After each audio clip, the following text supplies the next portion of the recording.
What's up everybody, it's Joe from Mobile North and I'm about to do a review of the BlackBerry Z10 on Virgin Mobile.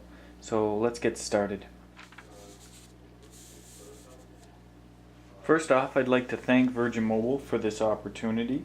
You can get the BlackBerry Z10 for as low as $139.99 on a 3-year Virgin Mobile Platinum plan, or you can get it for $649.99 with a month-to-month agreement. So make sure you take a look at both of those options. So as you can see right off the bat, this is not your ordinary BlackBerry. The Z10 has a 4.2-inch capacitive touch screen. It comes with a Qualcomm Snapdragon processor, dual-core 1.5 gigahertz. Inside it has 16 gigs of onboard memory, and it has expandable storage, so up to 64 gigs. It has 2 gigabytes of RAM. And that's pretty much for the what's under the hood. Oh, it also has a 1800 milliamp lithium ion battery. Now, just taking a look around here, you can see it's a really well built device. It's got metal all around the edges. You have your volume rocker here and a pause button. Up here you have your power, your 3.5 millimeter headphone jack. On this side you have your micro HDMI and your micro USB, and at the bottom you have your speaker. So that's just around the edges. Here we have our it's the first front-facing camera on a BlackBerry phone. 2 megapixels, capable of shooting in 720p 30 frames per second, and on the back here we have an 8 megapixel camera with a single LED flash. For video, this will shoot in 1080p and again 30 frames per second. Like I was saying, it's a really nice, well-built device. The back here, and I've seen this with some other devices as well. It's got, I don't know if you can see that or not, but it has sort of this texturized plasticky rubber feeling, and I'm a big fan of this stuff because when you have phones on a slippery table, this will give it some traction, so it's not going to slide away on you.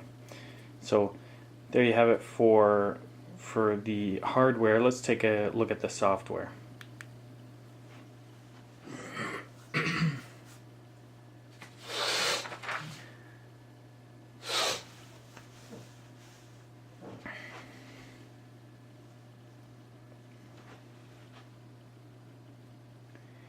So this is the first phone by BlackBerry running BlackBerry 10 OS, and I've got to say I was pretty impressed.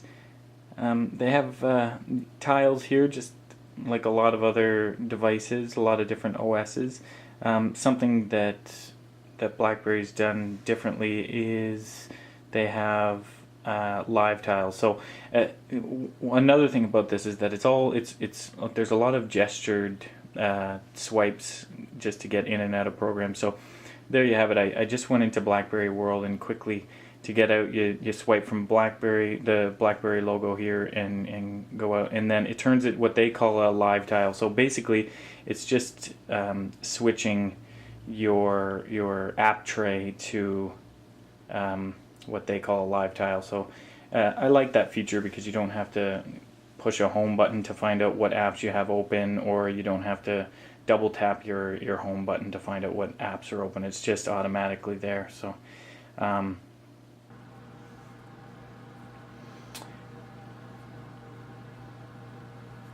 something else that BlackBerry's done here is using again their gestured swipe, which it can be found throughout the device, different ways to get around programs.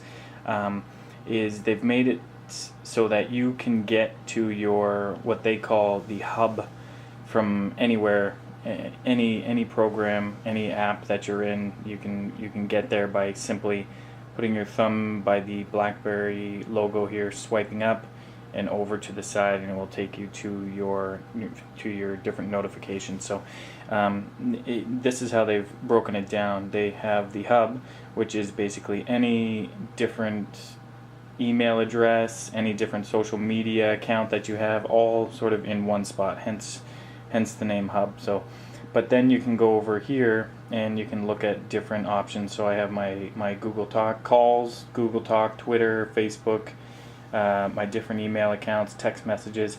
You're all going to find them here. So you can either go to the hub or you can pick whichever account you're looking at. So that's a nice feature. One piece that I found somewhat frustrating about this is that oftentimes you'll get into the hub and it's not really it's not a gestured swipe to get out of the hub. You have to sort of go back to, you have to remember to go to the back button. So that I found that to be frustrating when a lot of the aspects of this device are gestured swiping, and then all of a sudden to get back you have to remember to hit the back button. As far as loading websites and different things like that, it does it pretty well. Let's just do a quick HTML test.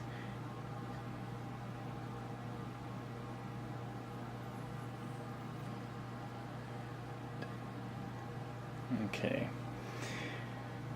Again, this is running on Virgin Mobile, and in my area here they don't have LTE throughout the area. So where we are right now, it doesn't have LTE, but their HSPA plus network is still sufficient. Not nearly as fast as their LTE network, and their LTE network is amazing. So not quite as fast as that. So I just went and did a quick HTML5 test here, and it scored 485 out of 500. So my thoughts are that this is a great device. The OS is really smooth and fluid. The UI is easy to navigate through. I really like the gestured swipe. It's a nice feature. Pretty much anywhere you are in the device, if you want to get back to your inbox, you can do that very simply with just a swipe to the right. Now, my only complaint about this device, and it's not really a complaint about the device, it is a complaint about the apps. Now, I know that BlackBerry had to completely revamp their app world for this device, but the apps just aren't there. Like, a lot of the apps, here's an app, Sound 9. Now it's an app that ports over SoundCloud. In this app, first off, SoundCloud would have made an app has made an app for Android, and it's completely free, whereas this one was made by a third party other than BlackBerry or SoundCloud, and I had to pay for it. So that's frustrating. A lot of the apps that would be free in the Android Play Store or in the in Apple's